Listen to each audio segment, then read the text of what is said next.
kira-kira ngobrolnya.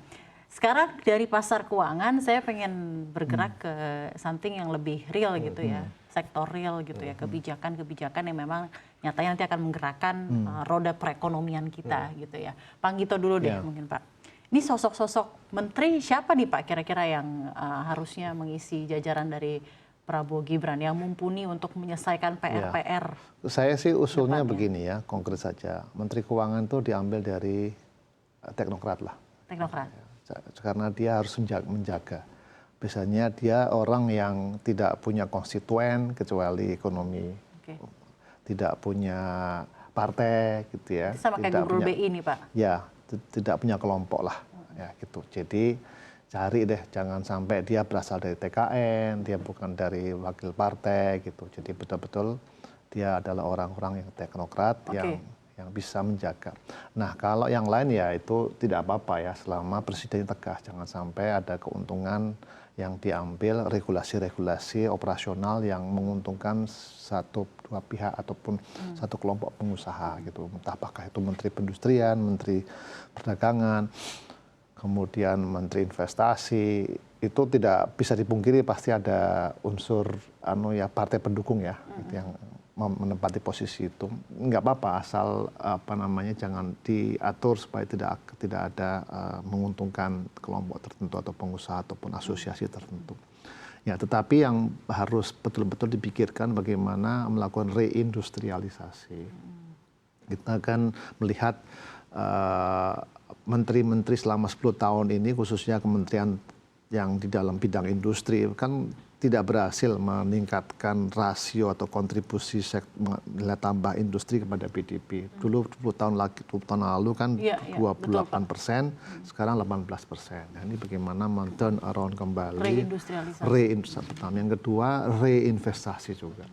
Investasi kita dulu pernah mencapai hampir 38% per PDB ya, PMTB. Sekarang tinggal 5% di bawah itu. Dan kemudian kalau kita lihat PMTB-nya dari data BPS, itu yang masuk investasinya bukan dalam bentuk mesin-mesin yang paling besar, tapi dalam bentuk bangunan yang multiplier efeknya kecil. Jadi dua itulah yuk kita fokus ya, kita fokus cari orang-orang yang punya orientasi ke situ. Baik meningkatkan nilai tambah industri, membangun industri, yang kedua adalah menarik investasi.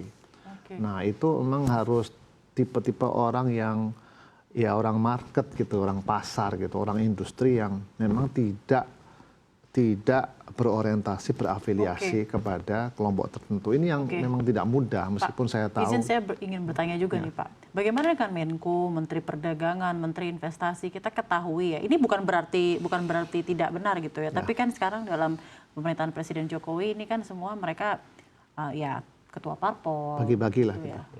Dan memang tidak bisa dipungkiri mau bilang apa juga ya ini adalah pembagian kursi-kursi, pembagian ya dari segi politiknya Pak Presiden Jokowi ya. Nah ini apakah sebenarnya ini cukup tepat Pak mengenai hal saya itu mengalami 4 kali pemerintahan ya. Memang saya sih lihat pemerintah atau menteri-menteri yang berasal teknokrat itu lebih punya waktu cukup ya. Dia lebih objektif, cuman memang pengalamannya tidak cukup banyak ya, karena dia tidak mendalami itu. Tapi menurut saya harus ada kombinasi antara menteri teknokrat dan menteri yang berasal dari kombinasi. Jadi kombinasi. Dulu Pak Luhut pernah jadi menteri perindustrian. Betul. Ya. Betul. Dan objektif. Saya pernah beberapa kali ikutkan, dia bukan dari kelompok tertentu gitu. Tapi ketika dia masuk kelompok tertentu, jadi tidak objektif gitu. Jadi kalau Menko mungkin lain ya, karena dia nggak punya portofolio. Tapi menteri-menteri teknis itu memang harus dipikirkan antara mengakomodir partai pendukung atau TKN ya dengan menempatkan teknokrat. Nah sekarang solusinya ada menteri sama wakil menteri ya. Gitu ya. Tetapi biasa karena wakil menteri tidak punya portofolio, biasanya tidak punya kewenangan khusus gitu ya. Nah ini yang memang agak unik ya. Kecuali kalau saya lihat di Menteri Keuangan itu ya berapa kali itu dua-duanya teknokrat gitu ya, berjalan karena mengedepankan unsur teknokrasi di dalam pengambilan keputusan, bukan unsur kepentingan. Gitu, ya. Dan tidak, kalau Menteri Keuangan ya bikin polisi pajak itu berlaku semuanya kan, tidak berlaku khusus untuk ini, khusus untuk itu. Nah kalau dia sudah mulai berlaku untuk A, B, C itu namanya sudah kepentingan. Baik. Seperti Bank Indonesia lah, Bank Indonesia kan tidak ada fungsi Independen, kepentingan. ya. Dia sifatnya kebijakannya itu mempengaruhi perekonomian secara luas. Sama juga kalau bisa Kementerian Keuangan juga begitu. Oke. Nah, Baik. ini yang tantangan dari Kementerian sekarang ini adalah yang ke depan paslon 2 ini adalah meningkatkan rasio perpajakan. Rasio perpajakan. Nah, ini harapan saya tidak tebang pilih gitu.